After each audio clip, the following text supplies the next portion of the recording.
Hey guys, this is Matt Lamarca from FantasyLabs. I hope you guys are excited as I am about the start of NBA season. And I'm here just with a brief tutorial on some of the basics for using the FantasyLabs NBA models. The models are basically what drive everything that we do here at FantasyLabs. It's where you're going to be building your lineups. It's where we house our projections, projected ownerships, all that good stuff, our multi-lineup tool, etc. So you'll find that under our NBA dropdown.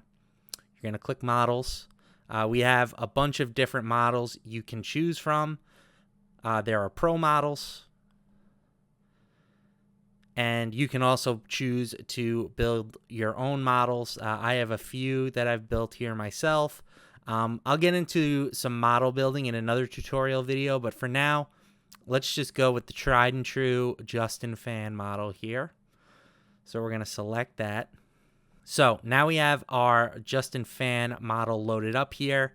And as you can see, there is a good bit of data in here. I'm going to just minimize this to get it out of the way for the time being. Okay. We have all of our projections, median projection, ceiling projection, floor projection, projected plus minus, and points per salary.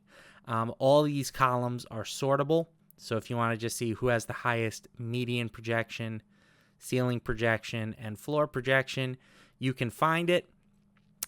Plus minus, projected plus minus. Basically, how that works is salary or projected points minus salary implied points. So you can see right here, Russell Westbrook, his salary on DraftKings at 8,600 implies him for 43.22 DraftKings points. We have him projected for almost 58. So if you take this number, you minus out the implied number, and you get 14.7. This is especially helpful for cash games. It's just going to show you who is going to outscore their salary by the highest margin. Points per salary is a similar metric, but it doesn't really factor in how many points each player is expected to score. So this might favor some of the lower priced players more than projected plus minus, which might favor some of the higher priced player. Some other data that we have in here, we have usage projection, minute projection, ownership projection. This will show up closer to slate lock. I'm doing this the night before this 2-game slate here, so we don't have that data in there yet, but it will be there before game time. We also have fantasy points per minute. This is a very useful stat. And then fantasy points per minute over the past month. Fantasy points per minute is just a pretty useful tool to know. You can kind of give your own elementary projection based on the minute projection. You know, if you do fantasy points per minute projection, that could get you close to the total, non-factoring in matchups and stuff like that. We also have pro trends here. This is going to be the number of pro trends that each player matches. So Westbrook again leads the slate, 8 pro trends, and you can see what all of them are here, averaging at least 30 minutes per game, 3 assists per game, 6 rebounds per game, etc., etc. Pace differential.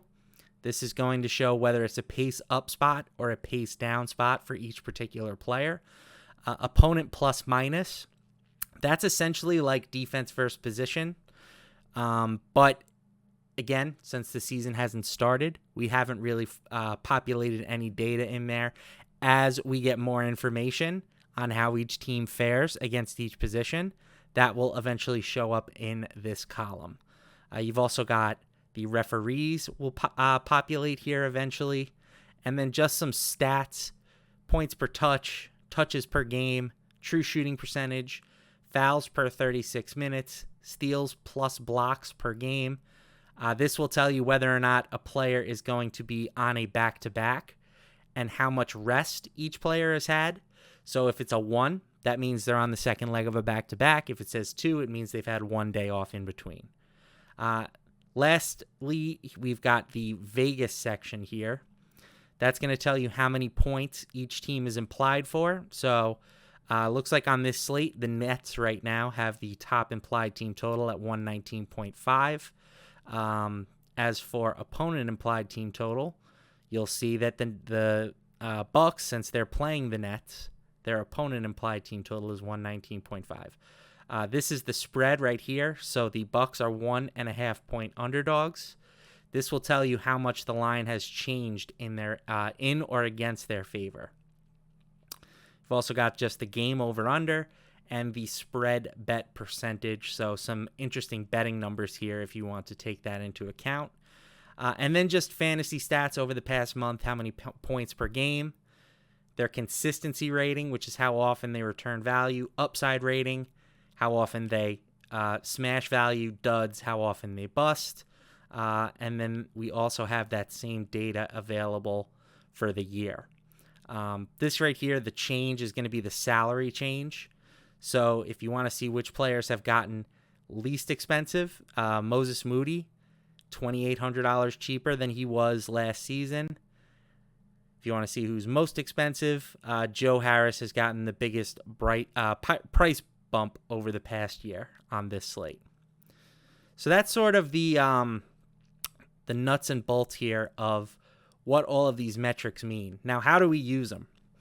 Well, we use them to build lineups, right? We're trying to build as many lineups as possible sometimes. Other times we just want one optimal cash game lineup. So this section here on the left is going to be our lineup builder. It's got some different features built into it. You can choose which field you want to optimize by: projected points, ceiling, floor, points per salary, plus, minus, or rating.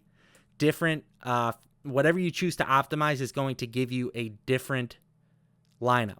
So if you want the highest ceiling lineup, that's obviously going to look different from the lineup with the highest floor, at least on most slates. You can also determine how much of the salary cap you want to use. The default here is set at 99, but you can change it to 98 if you want to give it a little bit more wiggle room to go down. Or you could change it to 100 if you want to force it to use every single dollar available. We'll leave it at 99 for now. And then lastly here, you can determine how you want the optimizer to approach the flex spots here. Since we're building on DraftKings, you can choose, perhaps you just only want to use point guards in the guard spot. You could do that. If you only want to use power forwards at forward, you can do that. And then the same goes for the utility spot. So let's try to build a lineup here. The first thing that's going to happen on DraftKings is if we hit optimize, it's going to tell us we need to modify the player pool before optimizing. So what that means is we have to either change 2 exposures or lock 2 players in or remove 2 players from the player pool.